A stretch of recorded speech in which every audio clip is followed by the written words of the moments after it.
भगवान श्री कृष्ण की मृत्यु कैसे हुई? भगवान श्री कृष्ण की मृत्यु कैसे हुई?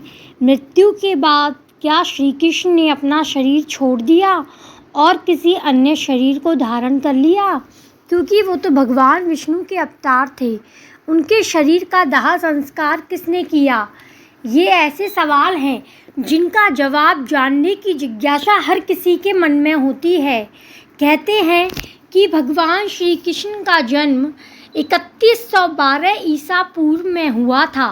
वैसे तो श्री कृष्ण का जन्म मथुरा में हुआ था, लेकिन उनका बचपन गोकुल, वृंदावन, नंदगांव, बरसाना और द्वारका आदि जगहों पर बीता। कहा जाता है कि महाभारत युद्ध के बाद भगवान श्री कृष्ण ने 36 वर्षों तक द्वारका पर राज किया। इसके बाद उन्होंने अपना देह त्याग दिया, यानी कि उनकी मृत्यु हो गई। कहा जाता है कि उस समय उनकी आयु 125 वर्ष थी। कहा जाता है कि महाभारत के युद्ध के बाद जब दुर्योधन का अंत हो गया तो उसकी माता गांधारी बहुत दुखी हो गई थी। वह अपने बेटे के शव पर शोक व्यक्त करने के लिए रणभूमि में गई थी और उनके साथ भगवान कृष्ण और पांडव भी गए थे।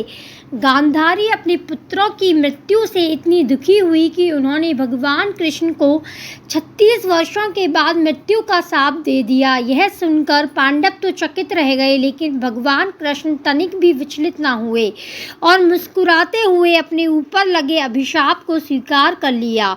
और ठीक इसके 36 वर्षों के बाद उनका मृत्यु एक शिकारी के हाथों हो गई। भागवत पुराण के अनुसार एक बार श्री कृष्ण के पुत्र सांब को एक शरारत सूझी। वो एक स्त्री का वेश धारण कर अपने दोस्तों के साथ ऋषि मुनियों से मिलने गए। स्त्री के वेश में सांब ने ऋषियों से कहा कि वो गर्भवती है। जब उन यदुवंश कुमारों ने इस प्रकार ऋषियों को धोखा देना चाहा तो वो क्रोधित हो गए और उन्होंने स्त्री बने सांब को शाप दिया कि तुम एक ऐसे लोहे के तीर को जन्म दोगी जो तुम्हारे कुल और साम्राज्य का विनाश कर देगा। ऋषियों का शाप सुनकर सांब बहुत डर गए।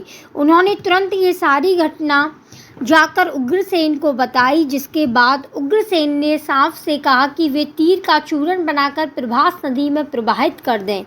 इस तरह उन्हें उस श्राप से छुटकारा मिल जाएगा। सांबा ने सब कुछ उग्रसेन के कहे अनुसार ही किया। साथ ही उग्रसेन ने यह भी आदेश पारित कर दिया कि यादव राज्य में किसी भी प्रकार की नशीली सामग्रियों का ना तो उत्पादन किया जाएगा और ना ही वितरण होगा। कहा जाता है कि इस घटना के बाद द्वारका के लोगों ने कई अशुभ संकेतों का अनुभव किया, जिसमें सुदर्शन चक्र, श्री कृष्ण का शंख, उनका रथ और बलराम के हल का अदृश्य हो जाना शामिल है। इसके अलावा वहां अपराधों और पापों में बढ़ोतरी होने लगी। द्वारका में चारों ओर अपराध और पाप का माहौल व्याप्त हो गया। ये देखकर श्री कृष्ण बहुत दुखी हो गए और उन्होंने अपनी प्रजा से ये जगह छोड़कर प्रभास नदी के तट पर जाकर अपने पापों से मुक्ति पाने को कहा। इसके बाद सब लोग उनकी बात मानकर प्रभास नदी के तट पर गए, लेकिन वहां जाकर सभी मदिरा के नशे में चूर हो गए और एक दूसरे से बहस करने लगे। इसके बाद उनकी बहस ने लड़ाई का रूप धारण कर लिया और वो आपस में ही लड़ने मरने लगे। इस तरह आपस में ही लड़कर सब लोग मारे गए। कहते हैं कि इस घटना के कुछ दिनों बाद ही बलराम की भी मृत्यु हो गई।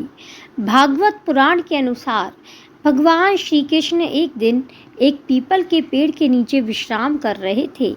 तभी जरा नामक एक बहेलिये ने श्री कृष्ण को हिरण समझकर दूर से उन पर तीर चला लिया, जिससे उनकी मृत्यु हो गई।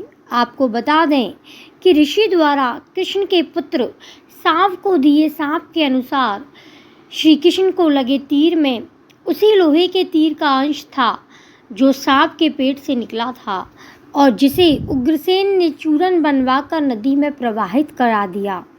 इस तरह ऋषि के शाप के अनुसार समस्त यदुवंशियों का नाश भी हो गया और गांधारी के शाप के अनुसार महाभारत के युद्ध के बाद श्री कृष्ण के 36 वर्ष भी पूरे हो गए थे।